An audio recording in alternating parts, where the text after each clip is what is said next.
vocês? Eu sou a professora Poliana e hoje nós teremos mais uma aula de ciência.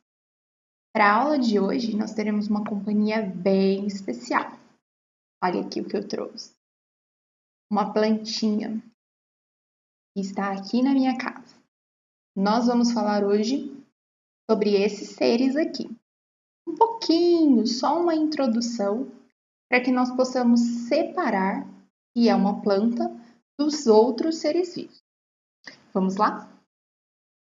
Bom, então na aula de hoje nós vamos falar um pouco sobre a caracterização das plantas e vamos estudar de forma um pouco mais aprofundada a fotossíntese e a respiração celular que os vegetais realizam. Mas antes, eu quero te perguntar umas coisinhas. Quais são as plantas comuns na sua região? Aqui na minha região é muito comum uma araucária. Uma araucária que nós chamamos de pinheiro do Paraná. É uma árvore alta que produz uma sementinha que nós comemos no período de inverno. Essa sementinha nós chamamos de pinhão. E aí na sua região, qual é a planta muito comum? Quais são as plantas que você tem aí na sua casa? Não existem plantas nos desertos e nos picos das montanhas. Você saberia me dizer por quê? O que falta nesses ambientes para que as plantas possam se desenvolver lá? Você consegue me ajudar a responder essa pergunta? Você consegue imaginar um mundo sem plantas? Para que nós usamos as plantas no nosso dia a dia? Na nossa alimentação, no nosso vestuário, nos móveis de nossa casa, no papel que nós escrevemos e no ar que nós respiramos. Então, dá para imaginar o planeta sem plantas? Não, né? Nós somos muito dependentes desses seres vivos. Então, para falar um pouquinho de planta, nós vamos precisar associar duas partes da biologia: a botânica e a ecologia. A botânica é uma área da biologia especializada em plantas. Então, os botânicos, são os estudiosos de planta, estudam toda a fisiologia e o funcionamento desses seres vivos. Como eles se alimentam, onde eles vivem, quais são as características, dão nome a esses seres vivos, tudo isso é feito pelos botânicos. Já os pesquisadores da ecologia estudam a relação desses vegetais com os outros seres vivos. O que as plantas produzem de bom para os outros animais, para os outros seres? O que as plantas precisam dos outros seres? Quais são as relações de troca de benefícios entre eles? Quais são as relações de troca de nutrientes entre eles? Quais são as relações de troca de favores das plantas com os outros seres vivos? É isso que a ecologia estuda, ok? Mas o que será que todas as plantas têm em comum? Por que eu posso afirmar com certeza absoluta que esse serzinho aqui é uma planta? Para ser uma planta, nós precisamos olhar algumas características. Primeira delas, todas as plantas participam do ciclo da natureza, ou seja, elas retiram elementos da natureza e devolvem outros elementos para a natureza. Nós sabemos que as plantas elas captam inúmeros sais minerais e água do solo, e esses elementos são muito importantes para a fotossíntese. Nós vamos falar daqui a pouco. Por outro lado, a planta libera para o meio ambiente um gás essencial, que é o gás oxigênio. Então, existe uma troca, uma parceria do que as plantas pegam no meio ambiente e o que elas devolvem. Além disso, as plantas são muito importantes para todos os seres. Como eu disse, no vestuário, na alimentação, na fabricação de medicamentos, como meio de habitat. Todas as plantas são também pluricelulares. Isso significa que elas têm mais de uma célula. Todos os vegetais são autotróficos. Você se lembra o que isso significa? Indica que todos os vegetais produzem seu próprio alimento. em um processo que nós chamamos de fotossíntese. E todos os vegetais possuem um pigmento muito importante, que é a clorofila. A clorofila é um pigmento verde que ajuda a planta a absorver a luz para conseguir realizar a fotossíntese. Por isso que os vegetais são verdinhos. Vamos observar um pouco a célula vegetal? Então, se eu pegar uma plantinha, tirar um pedacinho dela e colocar no microscópio, eu consigo observar algo muito parecido com essa ilustração. Eu vou destacar aqui para vocês 3 elementos mais importantes dessa célula vegetal, porque aqui eu não tenho todos, eu não tenho uma representação da célula vegetal inteira, ok? Primeira estrutura, parede celular celulose. É um envoltório da célula vegetal que vai funcionar como estrutura protetora da célula. Então, vai manter a forma da célula e vai proteger essa célula contra a perda de nutrientes ou contra o ganho excessivo de algum deles. Existe também o vacúolo. O vacúolo parece uma bolsa de água e ocupa uma parte muito grande da célula vegetal.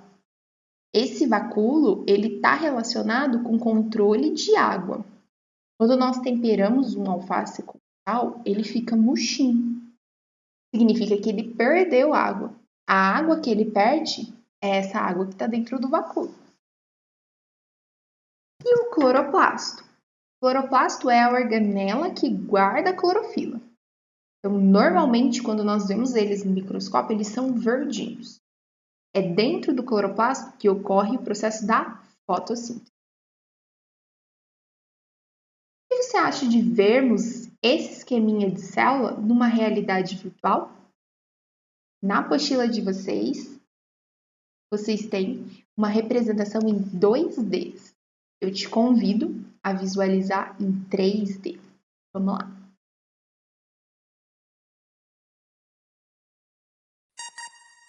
Olha lá a apostila de vocês. Então, observe a célula vegetal. Descubra um pouco mais sobre essa estrutura. Olha que bonita que ela é. Nós conseguimos ver quase todas as organelas representadas, cada uma identificada aqui com uma cor, para conseguir diferenciar. Citoplasma é o líquido que preenche o interior dessa célula. Cloroplasto, a organela que faz a fotossíntese. Complexo Golgiense, são bolsas que armazenam substâncias. Mitocôndrias, são organelas especiais que fazem a respiração celular. Núcleo é a região onde está armazenado o DNA, é o centro de controle da célula. Parede celular, envoltório da célula que protege, dá firmeza, rigidez. Retículo endoplasmático participa da produção de algumas proteínas, de algumas gorduras. Vacúolo, que nós acabamos de falar, uma bolsa de água, de líquido, controla a célula e a entrada e a saída de sais. O citoplasma, novamente, complexo de Golgi.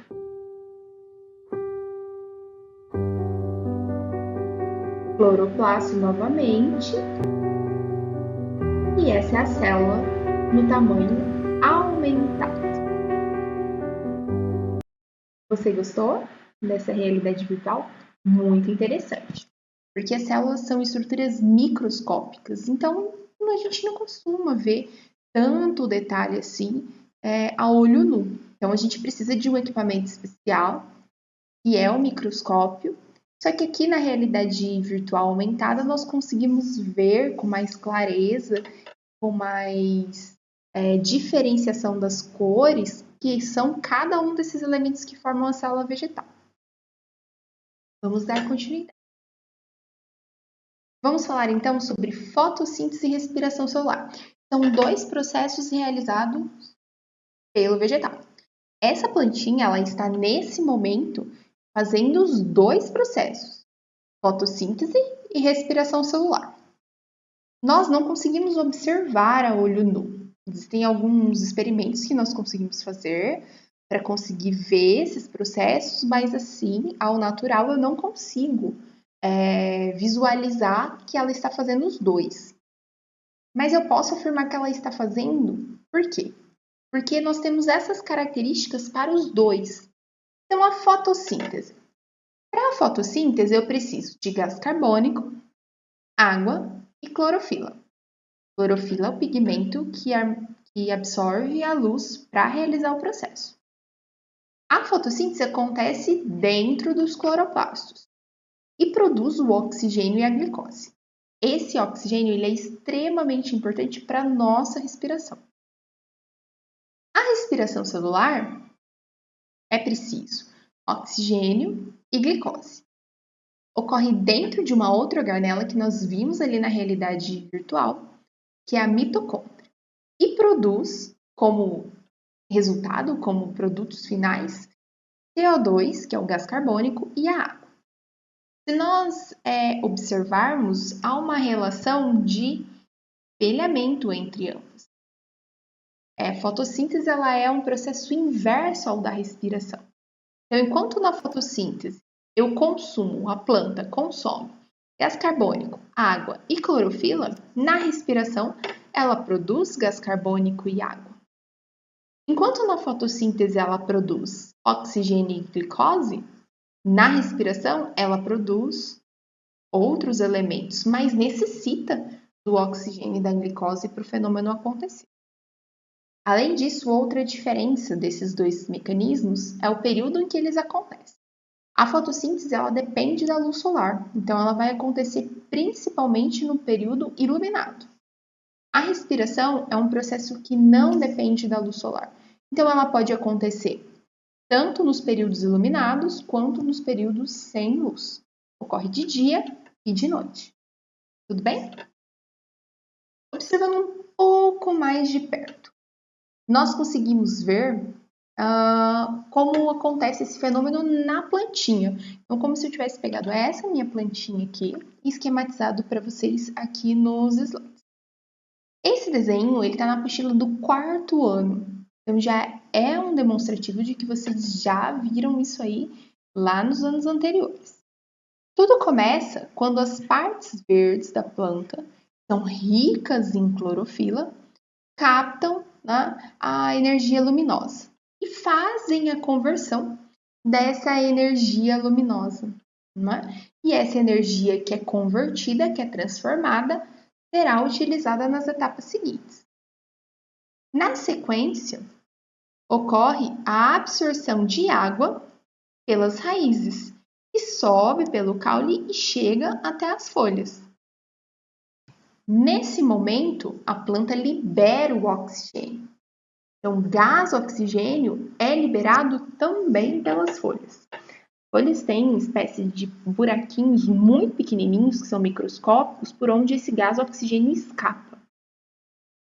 Na sequência, a planta vai capturar o gás carbônico. A partir desse gás carbônico, a planta sintetiza o açúcar que vai servir de alimento para ela, que nós chamamos de glicose. Essa glicose ela é utilizada pelo vegetal para o crescimento, para a reprodução, para a formação de novas folhas, novos frutos, novas sementes. É o alimento que a planta vai utilizar para conseguir energia para fazer todos os processos metabólicos que ela necessita. Vamos comparar os dois elementos? A fotossíntese ela vai acontecer em que estrutura? Dentro da célula, em organelas especiais que nós chamamos de cloroplastos. Dentro desses cloroplastos, eu tenho um pigmento especial que nós chamamos de clorofila, que é o pigmento de coloração verde. A respiração celular acontece onde? Em todas as células também, mas nas células que apresentam uma organela especial chamada mitocôndria. Então, enquanto a fotossíntese ocorre no cloroplasto, a respiração na mitocôndria. A fotossíntese depende da luz. A respiração celular não depende da luz. Por isso que ela acontece a todo instante. Na fotossíntese, a planta absorve o gás carbônico. Na respiração, a planta absorve o oxigênio. Gás eliminado que é da fotossíntese é o oxigênio. Gás eliminado da respiração é o CO2, ou dióxido de carbono. Qual é o resultado final do processo de fotossíntese? Transforma a energia luminosa em glicose, que é o alimento da planta. Qual é o resultado final do processo de respiração celular? A partir da glicose e do oxigênio, a planta produz energia. E é essa energia que a planta utiliza para crescer, para se desenvolver e para reproduzir. Te convido a fazer mais uma análise. Na apostila de vocês, na página 34, vocês têm esse pequeno trecho sobre a Amazônia e o pulmão do mundo, incluindo um QR Code para que vocês acessem pelo aplicativo RA Positivo, vídeos e várias atividades sobre o assunto. Antes de irmos para esse QR Code, vamos entender um pouco o que nós veremos nesse material. A Amazônia não é o pulmão do mundo. Vocês já ouviram esse ditado popular? Será que a Amazônia realmente é a região responsável por produzir todo o oxigênio que mantém vivo todos os seres aeróbicos? Será que é dali, desse local, que sai todo o gás necessário para a manutenção da vida? Vamos identificar. O real pulmão do mundo são as algas marinhas, que fornecem a maior parte do oxigênio que nosso planeta precisa. Florestas como a Amazônia consomem tudo ou quase tudo que produzem. Que interessante! Nós achamos, na maioria das vezes, que por ser uma área muito grande e com muita vegetação, com certeza nós já pensamos que ela produziria uma grande quantidade de oxigênio. E, na verdade, ela consome uma grande quantidade. Então, o lucro ali é muito baixo. Pulmão do mundo. No que você pensa ao ouvir essa expressão? Ora, só dá para imaginar de que a Amazônia é a maior produtora mundial de oxigênio que mantém a Terra viva. Acontece que essa história de pulmão do mundo é uma enorme bobagem. Na verdade, são as algas marinhas que fazem a maior parte desse trabalho. Elas jogam na atmosfera quase 55% de todo o oxigênio produzido no planeta. E mais, florestas como a Amazônia, segundo os cientistas, são ambientes de clímax ecológico. Isso quer dizer que consomem todo ou quase todo o oxigênio que produzem. Produção de oxigênio no mundo. Vamos montar um ranking? Algas marinhas, 54,7%. Bosques e florestas, 24,9%. Quase ali os 25%. Estepes, campos e pastos, 9,1%. Áreas cultivadas, 8%. Algas de água doce, 0,3%. Tudo isso valor bem aproximado. Então, nós percebemos que as algas elas produzem o dobro da quantidade de oxigênio que as árvores da floresta amazônica produzem. É uma diferença muito grande. Então, por isso, o correto é afirmarmos que as algas marinhas são o pulmão do mundo e não a floresta amazônica. Importante. Nem por esse motivo nós devemos descartar a preservação das nossas florestas, principalmente a Amazônia. A floresta amazônica ela é responsável por abrigar inúmeros animais, vírus, bactérias, fungos, tem uma elevada biodiversidade.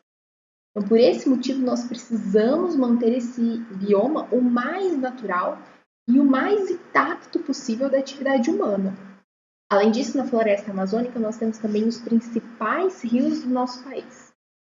Por isso, as margens devem ser mantidas e as margens devem ser preservadas. Vamos acessar o QR Code agora?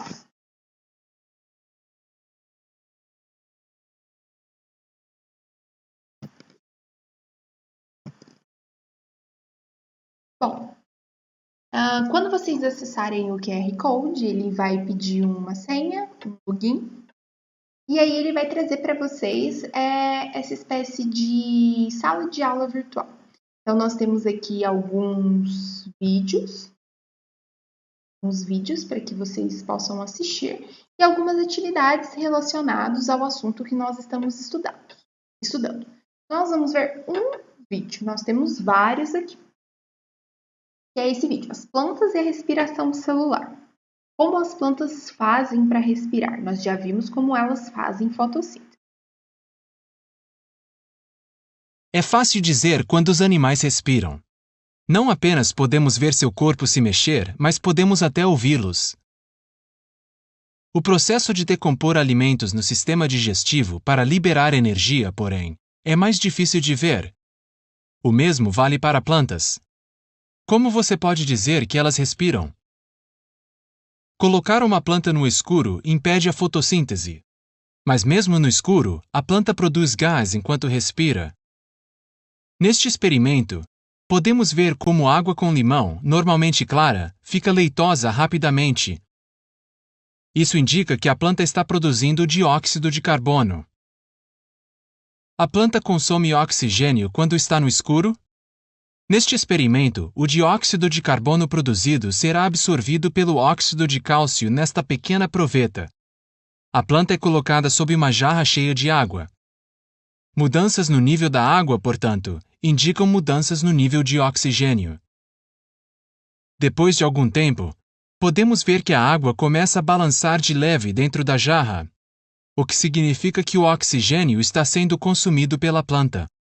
A liberação de dióxido de carbono e o consumo de oxigênio é prova que as plantas respiram no escuro. Mas as plantas respiram na luz durante a fotossíntese? Parece haver pouca dúvida de que sim, mas demonstrar é mais difícil. Sabemos que em plantas mais altas, como árvores, arbustos e outras formas com tecido vascular, se houver pouco oxigênio, a planta começará a morrer em algumas horas. Mas se o oxigênio é produzido durante a fotossíntese, os níveis de oxigênio se elevam e a planta vive mais tempo. Sem poder fazer a fotossíntese, uma planta mantida no escuro irá murchar, enquanto plantas sob a luz crescem normalmente.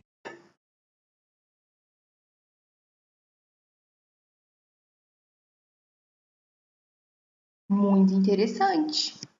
Lembra que eu perguntei para vocês como que eu sei que essa minha plantinha aqui, ela está respirando e realizando fotossíntese? Realizando esse experimento, um pouco difícil para fazermos em casa, nós conseguimos observar esses dois processos acontecendo no vegetal. Mas isso prova que as plantas realizam fotossíntese durante o dia, enquanto estiver luz disponível, e realizam respiração a todo momento, seja na presença ou na ausência da luz. Então, isso é um fator muito importante, é uma característica muito importante para conseguirmos diferenciar os vegetais dos demais seres vivos. Vamos voltar para a nossa apresentação.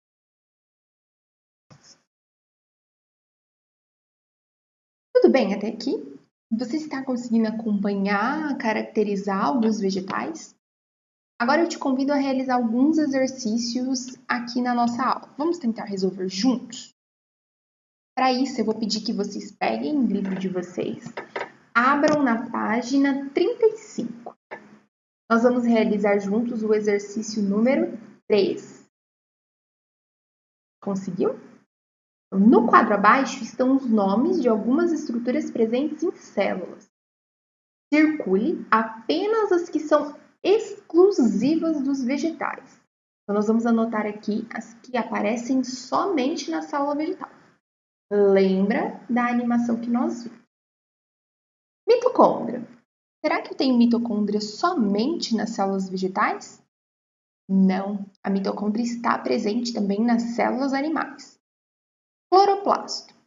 Cloroplasto guarda a clorofila que absorve a luz solar para a fotossíntese. Os vegetais fazem fotossíntese. Então, eu tenho cloroplasto somente na célula vegetal. Membrana plasmática. Membrana plasmática está presente em todas as células, inclusive aquelas mais simples que nós chamamos de procariotas. Ribossomos. Ribossomos nós temos também em todos os tipos de células.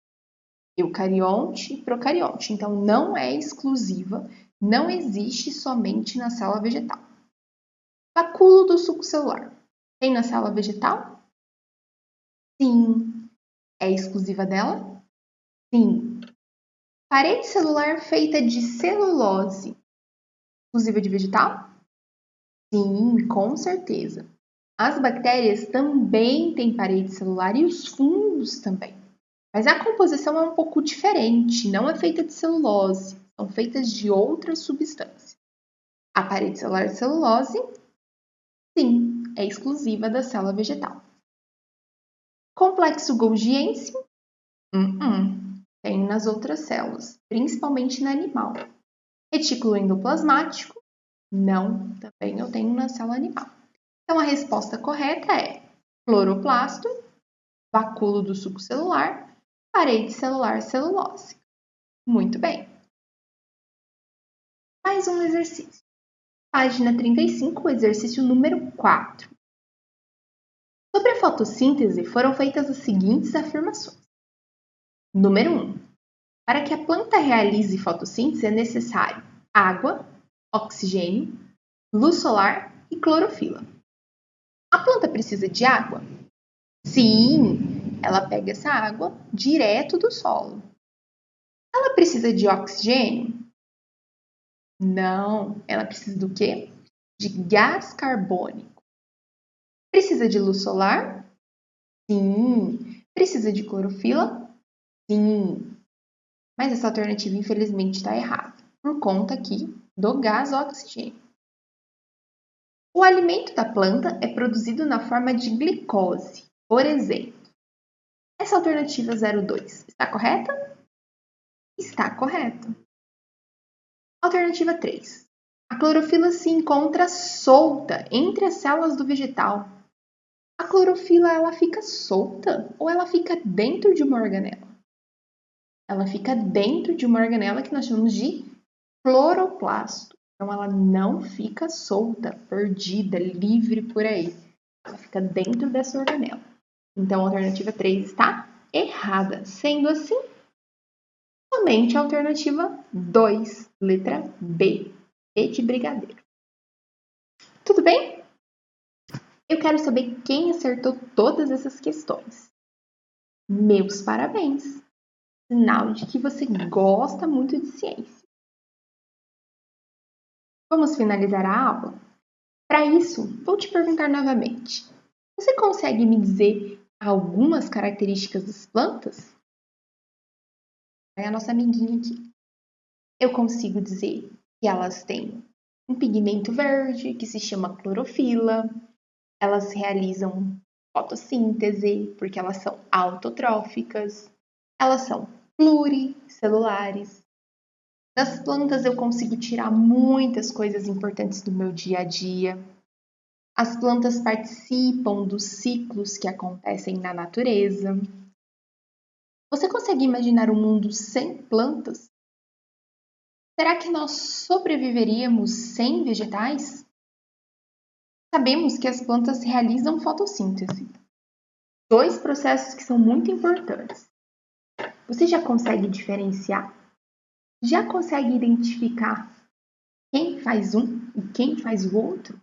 Qual é a organela responsável por uma e responsável por outro processo? Eu sei que você já sabe.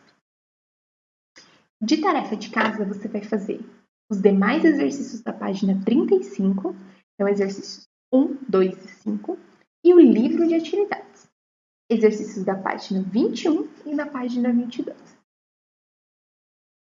Eu te desejo bons estudos e nos veremos na próxima aula de ciência. Um beijo!